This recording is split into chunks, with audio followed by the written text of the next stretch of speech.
Winter is coming, so take the black and defend the wall.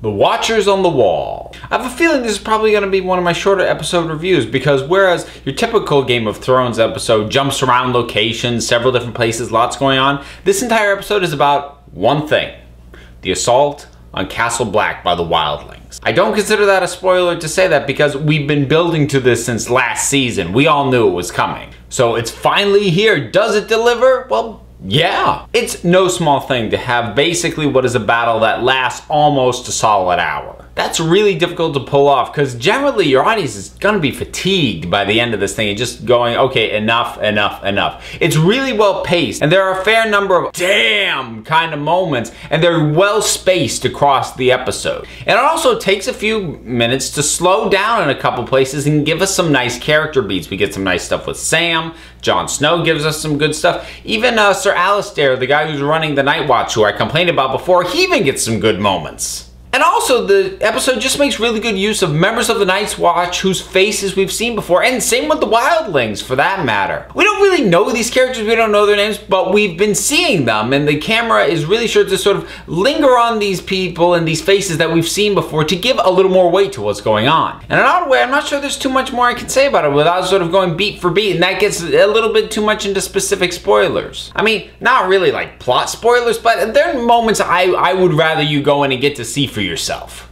As well constructed as this episode is, it does have a couple of things working against it. The first is, honestly, they might as well have just called it Blackwater 2. They are really chasing and trying to recapture the strength and the power of the 9th episode of season 2, Blackwater, even going so far as to get Neil Marshall to come and direct the thing again. Now, that in and of itself is not a criticism. Neil Marshall is perfect for this sort of stuff. But between bringing him back, having it be the 9th episode again, and having it just such an overall similar feel, it feels like chasing past glory as far as overall tone goes. Again, it's really well executed, but it can't quite have the same impact in much the same way that, say, in the Lord of the Rings trilogy, the battle at Minas Tirith is awesome and it's amazing and it's epic, but it can't quite have the impact that the Battle of Helm's Deep had. Even though that was a smaller fight, it just, at the time that it happened, was so much bigger than everything else that had gone on. It was just, whoa, it blew you away. Then when they sort of take that next thing and scale it up a bit, it's still very cool, but it can't have that same initial impact. And you kind of got the same thing going on here.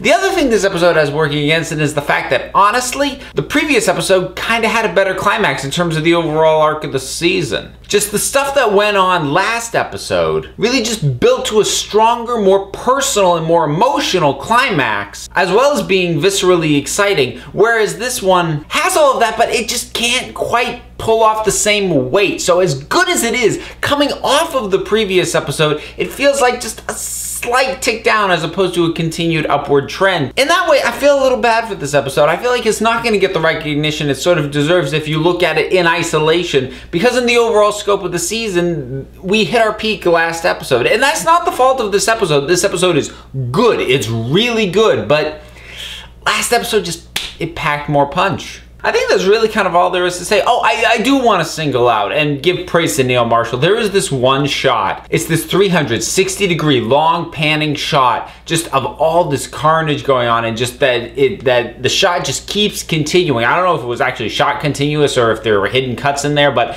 it looks like one shot and it's just epic and tense and it just keeps going. Whoa! It's an amazing sequence.